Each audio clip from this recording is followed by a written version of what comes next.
not Italian anymore.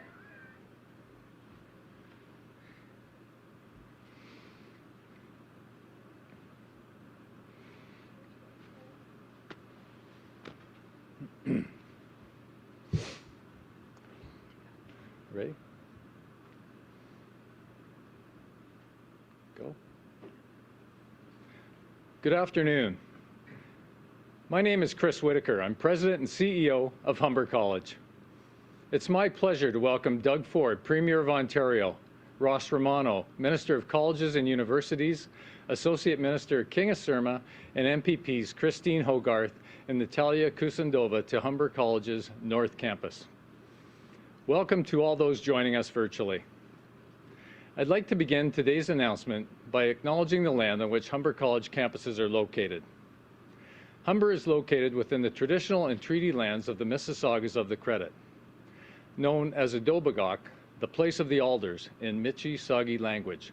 The region is uniquely situated along the Humber River watershed, which historically provided an integral connection for Anishinaabe, Haudenosaunee, and Wendat peoples between the Ontario Lakeshore and the Lake Simcoe, Georgian Bay regions.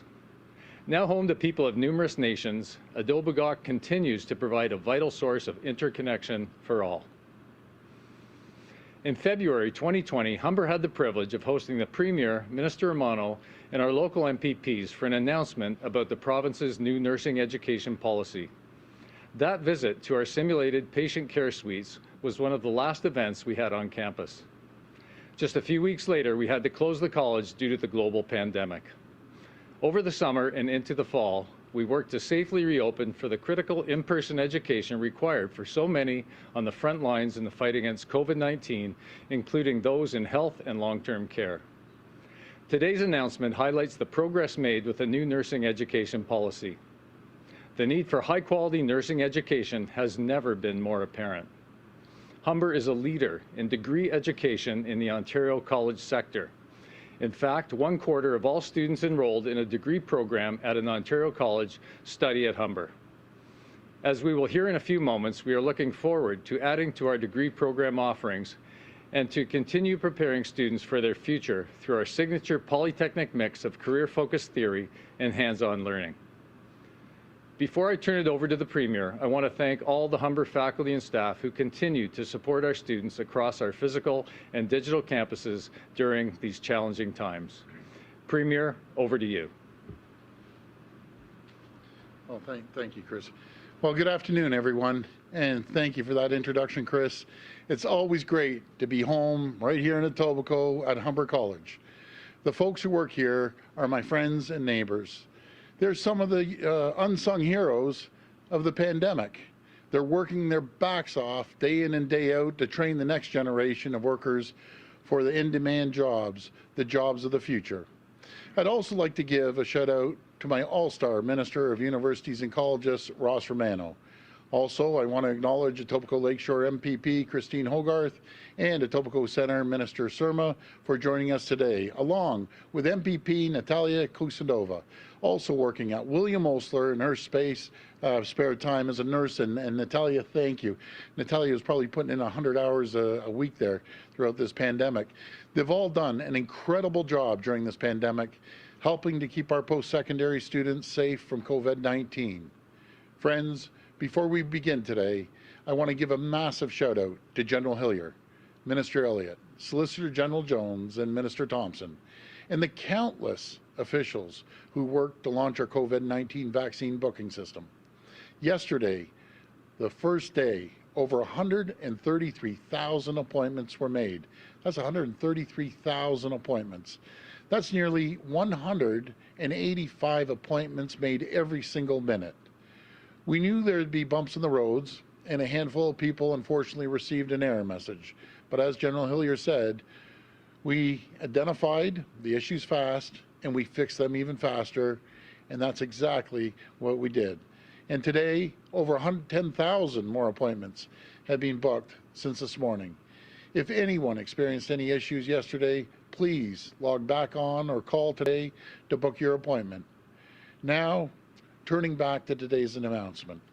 Friends, there's no question our nurses are world class, In the last year, since the COVID-19 pandemic began, nurses have shown how absolutely vital they are to our healthcare system, which is why we are here today to mark a major milestone, a standalone nursing degree at Humber College. The Bachelor of Science in Nursing degree will be one of the first offered by publicly assisted college in this province. I applaud the President and CEO of Humber, Chris Whitaker, for his leadership as Humber blazes a trail for the benefit of everyone in Ontario. Now, Ontario's nursing students will have more choice about where to get their nursing degrees starting this September. And they'll be able to do it right here at Humber College. So congratulations, Chris, and Jason, wherever Jason is, you're an absolute champion, and he is a champion, Jason, and everyone here at Humber for this achievement.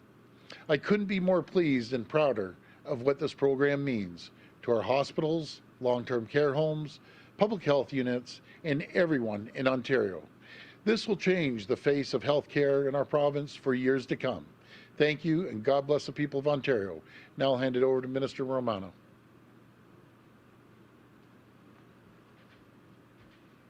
I'm going to play this game again. I'm going to drink the one on the right, just to be clear.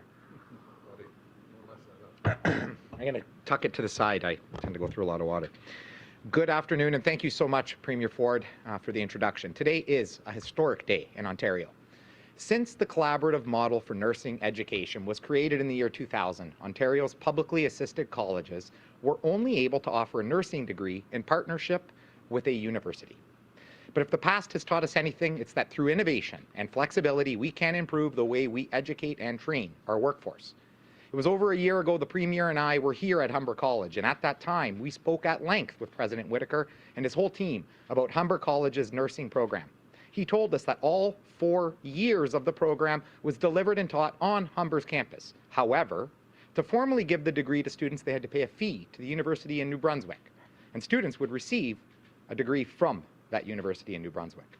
Humber was only one of many colleges across Ontario that offered parts of a nursing degree in collaboration with another university.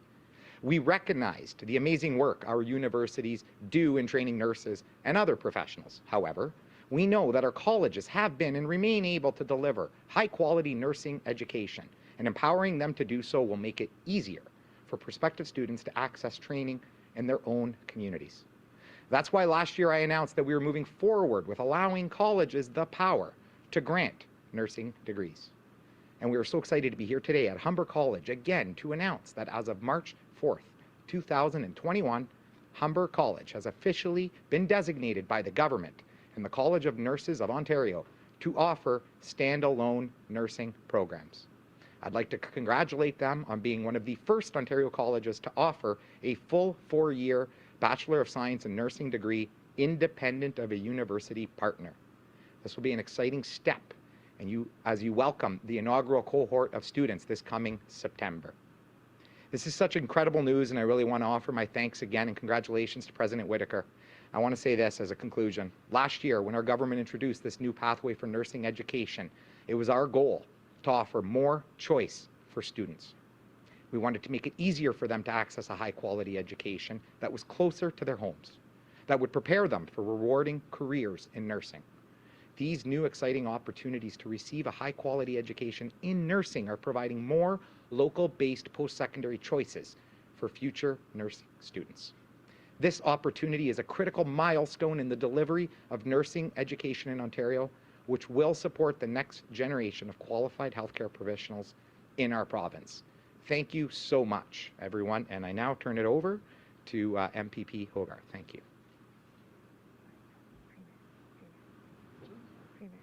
No, he's turning over to me. Anyways, now I see Jason. My apologies. And I see that, you know something, folks? I see the greatest councillor in the City of Toronto, Michael Ford. Good to see you. Champion. We'll go to the phone line for questions. First question, please. From Sean Jeffords at the Canadian Press. Hi, Sean. Go ahead. Good afternoon, Premier. Hi. I wanted to ask you about a report that we've seen this morning from the Ontario Science Table, Advisory Table. They're saying that based on the rise of variants across the province, that we are now in a third wave of COVID-19. Yes. wanted to get your reaction to that. But also, I wanted to ask you if you think that in light of this finding that Ontario eased up on restrictions and lifted the stay-at-home order too soon.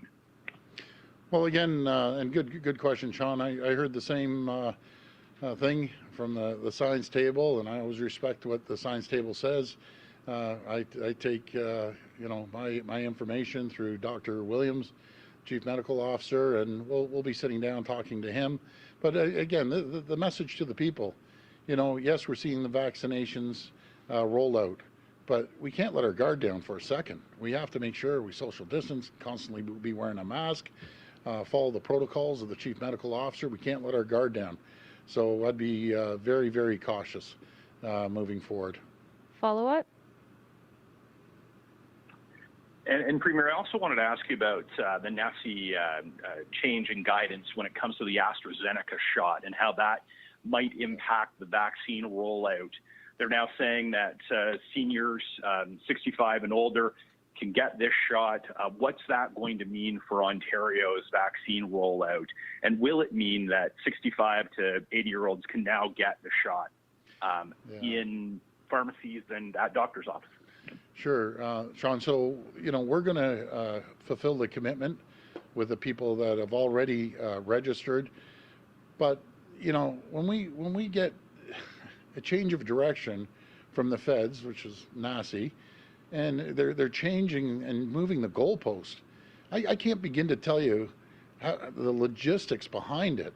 It just messes everything up, to be very frank with you. It's good news that they can can go older than 60, 65. But man, we have everything set up, we get everyone lined up, and all of a sudden, without notice, today, now we can move the goalpost again. So now we have to change everything. It's not easy. I'll tell you that, and I give all the credit to the folks out on the front lines, trying to constantly be playing catch up on these goalposts that are being moved.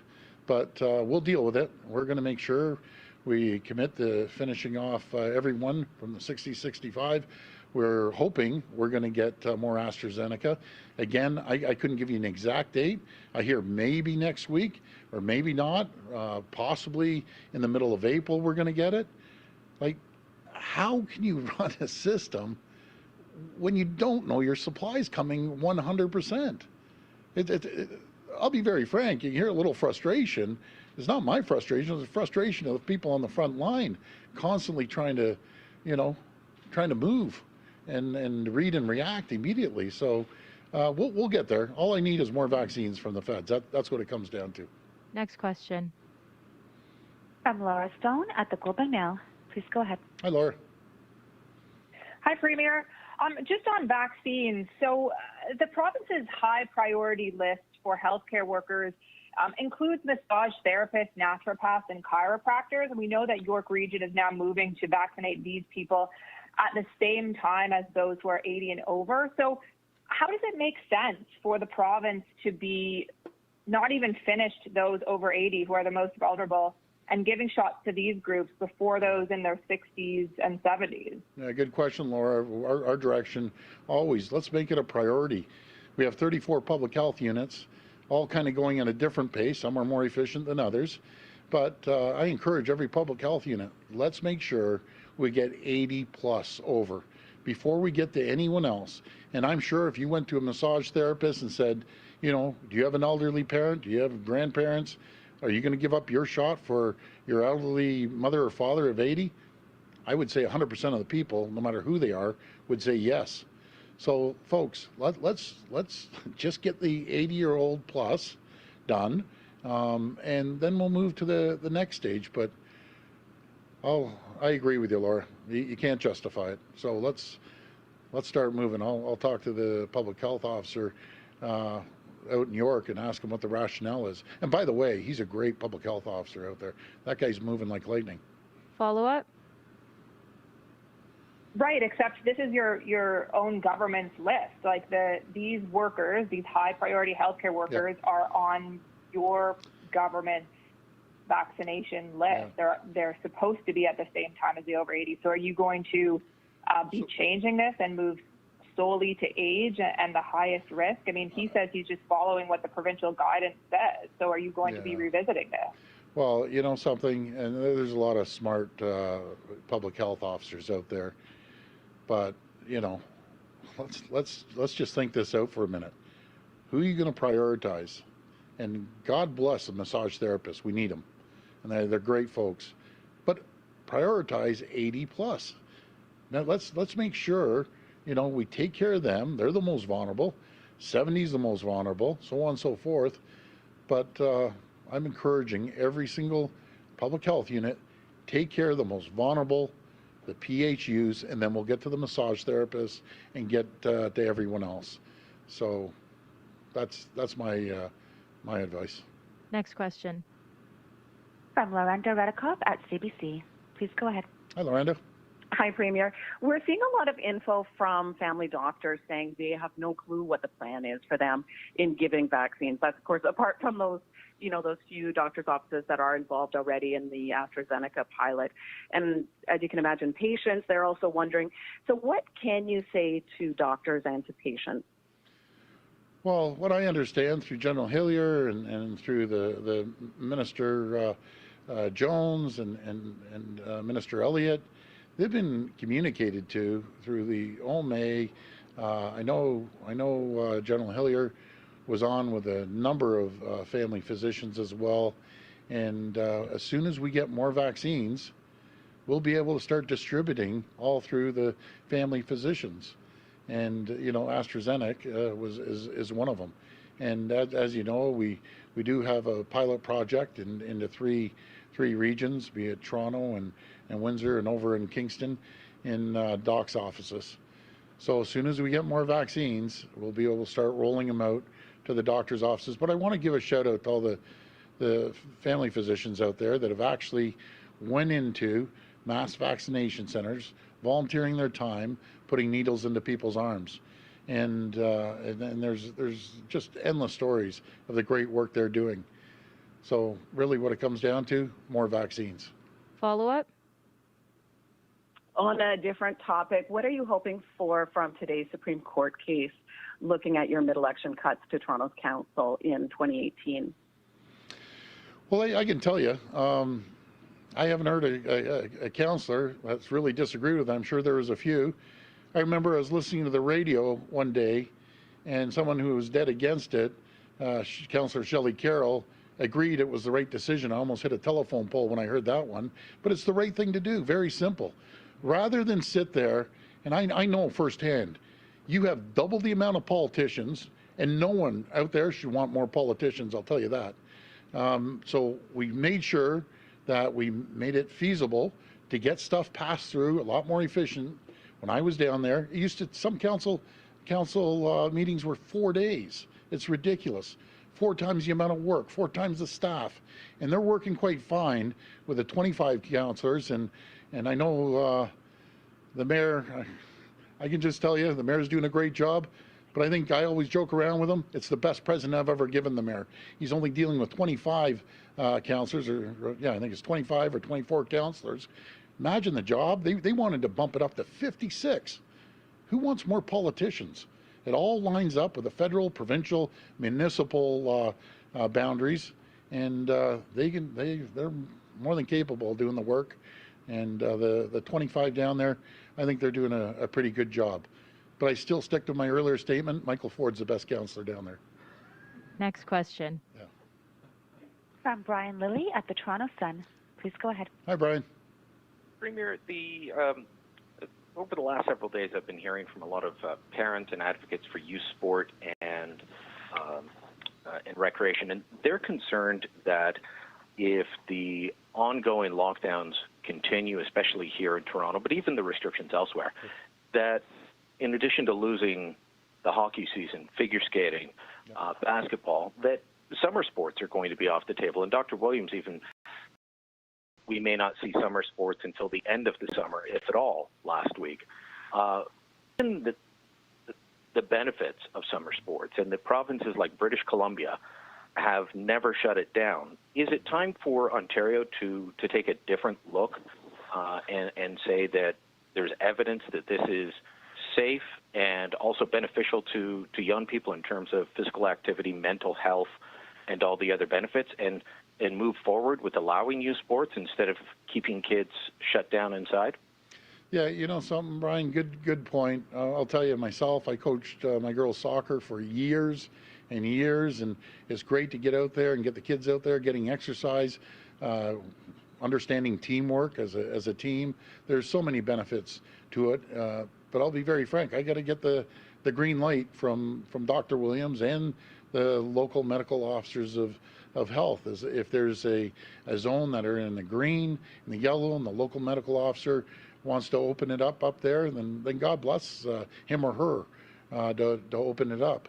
But as we're here in Toronto and we're still in Gray and Peel, let's just hope by that time rolls around, we're going to have more vaccines. We're going to get more people vaccinated. And I understand the kids don't get vaccinated, but if the parents get vaccinated, let's just cross our fingers, because I think it's important to get team sports back up and going, get the kids out there and having some fun. Follow up? You keep saying that you've got to get the green light from doctors, but where does the leadership of a politician come in, whether it's dealing with Dr. Williams or telling someone like Dr. Davila, who quite frankly I think would keep us locked down for months to come? Mm-hmm. At what point do you, as the person in charge, the elected official, say, you know what, I understand your position, I've heard your concerns, but there's other evidence and there are needs out there that go beyond just dealing with COVID? Sure. Could I go out there and be the only politician in the entire country, including the Prime Minister, all premiers, every single mayor, because I've talked to the vast majority of them, and say, okay, docs, I'm not a medical professional, but I'm going to disagree with you. When I said I'm going to follow their direction on health advice right from day one. And then if I did that, they could slap a Section 22 down, and it's just friction. You know, I'm going to stick with what I've done right from the beginning. I'm going to stick with health and science and work with them collaboratively. But I'm going to be very frank. There's no politician in this country who's going to disagree with their chief medical officer. They just aren't going to do it. They might as well throw a rope around their neck and jump off a bridge. They're done. I'm telling you the facts. It's very simple. I respect all the medical officers and all the docs that have been working their back off, and I will always listen to the chief medical officer, his team. Very, very simple. Because they're the professionals when it comes to healthcare. I'm not. You know what my job is, Brian? My job is, once we get through this, we're going to ramp up this economy likes of which this province has never seen. We're going to create more jobs, more opportunities, get people back on their feet, get businesses going until they can thrive and prosper and grow. And I just can't wait until we can unleash the economy. And it has to happen sooner than later. But go to root cause. What do we need to make that happen? We need more vaccines. Simple as that. Last question. From Ian Campbell at CTV Northern Ontario. Please go ahead. Good afternoon, Premier. I wanted to get your thoughts on the post-secondary front in terms of Laurentian University. I've been speaking with some parents with the creditor protection telling me that they are thinking about sending their kids out of the north, out of the city, or sending them elsewhere because their confidence has been shaken. There have been calls, including from the Sudbury City Council for the province, to increase funding. Wondering where your thoughts are on the situation, and at what point does the government step in to ensure the school's survival? Well, that's a great question. I'm going to hand it over to my minister. He's been handling that file and doing a great job.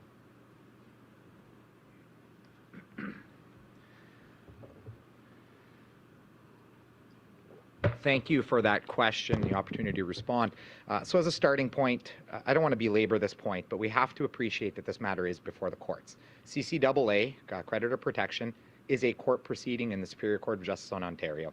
There is a mandatory mediation process that is a part of this that all the parties must follow. As part of mediation, it cannot be discussed. It cannot be, we cannot talk about the details of that. So we need to appreciate, number one, that this matter is before the courts. Therefore, I cannot get into the details, unfortunately. But I can leave everyone to rest assured that we are working on this very closely. Our entire cabinet, our premier, myself, are working very closely. We appreciate the situation that this presents for students at Laurentian, for people at all of our colleges and universities. This is a very, very difficult situation, and it raises an important alarm bell. But at the same rate, what I want to make sure everybody is crystal clear on is that our sector is strong, our sector is healthy. The students at Laurentian, we value those students, and we will certainly ensure that those students do not lose a year of study. We can appreciate the concerns that parents and so many others have there, but I have one message to all parents and everyone associated with what is happening at Laurentian University. You have an excellent institution to continue to receive your education from. Laurentian University was the first university in Northern Ontario. It's the largest university in Northern Ontario, and our government is committed to Laurentian University. Thank you. Follow up? Thank you. And Premier, I wanted to ask your thoughts on the situation currently facing Sudbury and North Bay. North Bay was immediately into the gray zone after the lockdown ended. Sudbury's now been pushed into the gray zone, and the medical health officials are telling us that's largely being fueled by the variants. Where are the two regions on your radar, and what, if anything, will change in terms of added or further supports from the government in the hopes of turning things around? Well, I know Vic Fidelli from North Bay. He's pulling in all resources to make sure that we, crush this the spread up there, and he's going to hold. He's going to do whatever it takes. We're going to put more vaccines up there, and along with Sudbury too. A little while ago, a couple days ago, I had a conversation with actually a week ago. I had a conversation with the mayor up there. And in Sudbury, he's doing a great job. I want to correct something that I said, and I apologize. The AstraZeneca in the physicians' offices, it's in Hamilton, Toronto, Guelph, Peterborough, Simcoe, Muskoka, and Peel. It was the pharmacies I was thinking of when I mentioned Kingston and Toronto and Windsor. But we're going to continue making sure more physicians get AstraZeneca. And we'll throw everything we can at it, no matter if it's North Bay, no matter if it's Thunder Bay, or Sudbury. Thanks, everyone. Okay, thanks everyone. And thanks again to Humber College. They're doing great.